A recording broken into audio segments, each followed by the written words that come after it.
how are you? Okay, my instrument today is going to be the food processor. Before, I've never had one. I actually thought it was mostly for gourmet food. But I'm here to tell you everyone should have a food processor. The food processor is an electronic motor-driven appliance. Food processors are similar to blenders, but the main differences are is that food processors work with the interchangeable blade in the inside of it. The great thing about the food processor is that if it's not hooked up together correctly, it would not work. And another great thing about the food processor is that you do not need water like a blender. A blender is going to need water for use. Food processor does not need any water. And you use it mostly for grinding, chopping, and pureeing.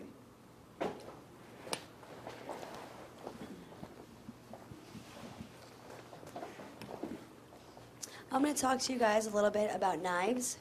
Now, you don't always need a food processor to make these dishes if you have a good set of sharp knives. You always want to make sure that they're real nice and clean. And sharp knives makes cutting vegetables quick and easy. And you want to get the kind that you can sharpen at home because they'll save you a lot of money.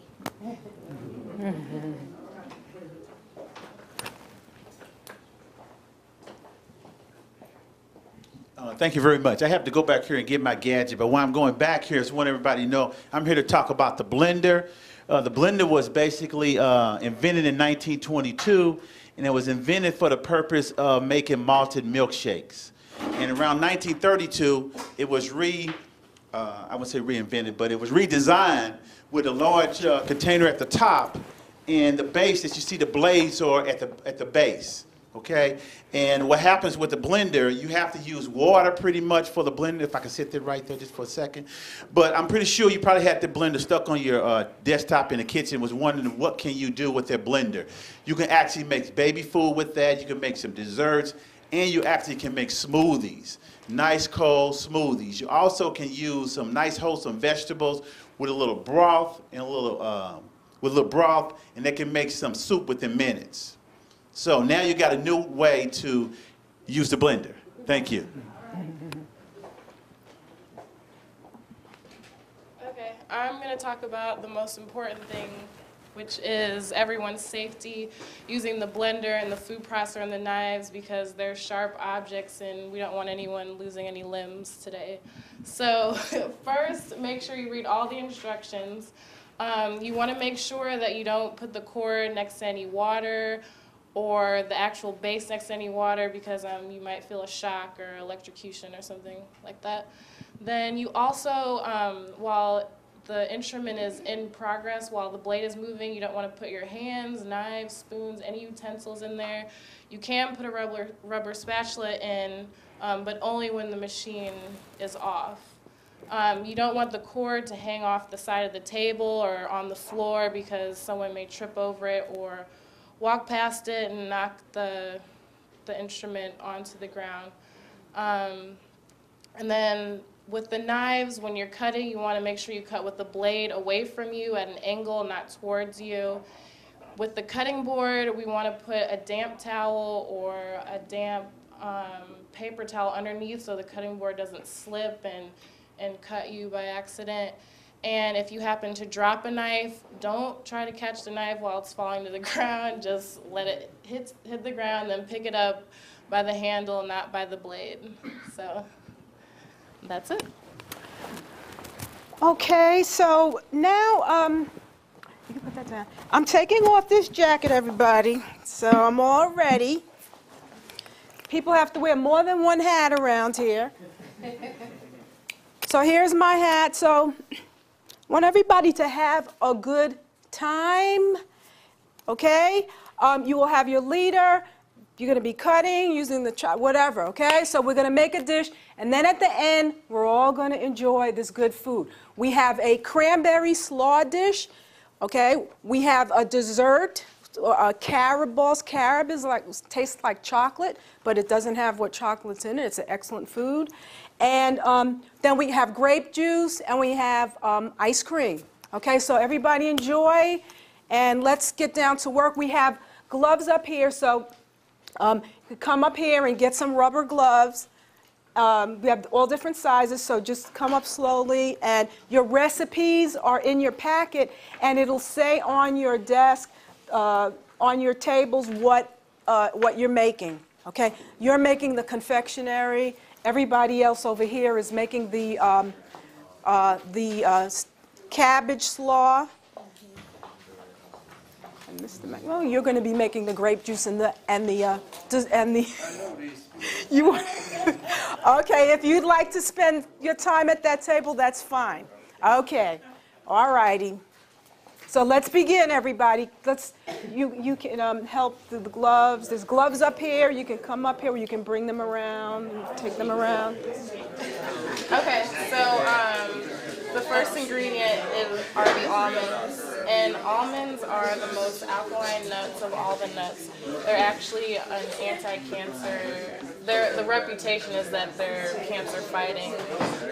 So it's really good to eat a lot of almonds. They also are very high in protein, so that what you're not getting from your meat, you can get it from almonds, nuts. Also, the pine nuts are the highest in protein, and they can actually be replaced with some of the finest meats. You don't have to have it. It's just one of those things they add something so that you can pay more for it.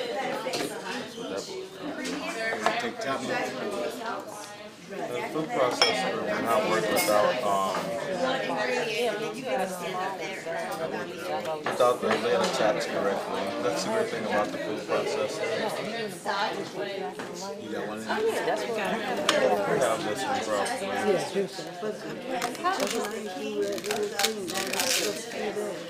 So I guess it doesn't matter. It's small enough to get it in. I mean, I was watching. Oh, just breaking out. Okay. Because it's pretty strong. That blade goes across that so quickly. The reason why I'm posting it like, I'm sorry. No, until I have one. No, because the blender you're gonna need to add liquid to it. And with this one, you don't need to add a blender at all. Now, is that post you put it on? Uh-huh. Okay.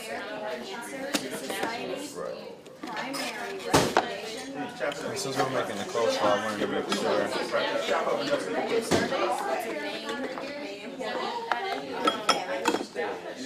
It's chopped just like so. But it's still, you get the good consistency. It's not too finely chopped. Okay. Not a stranger to the kitchen. All right, that's good. That's good. Not at all. Oh, I've been doing it since '88. Been vegetarian? Oh, that's fantastic. Great. I'm trying to go bigger. Yeah, I see you over there shaking your head. Okay. That's hard. Yeah, it's a challenge. It's a challenge. What makes you feel better? That's the good thing about it. At the end of the day, you feel a lot better. And it's so high in protein that it actually can be replaced. You can use that in place of meat. It's equal content of protein. The pine nuts have the highest protein content of any nut. It's always experienced.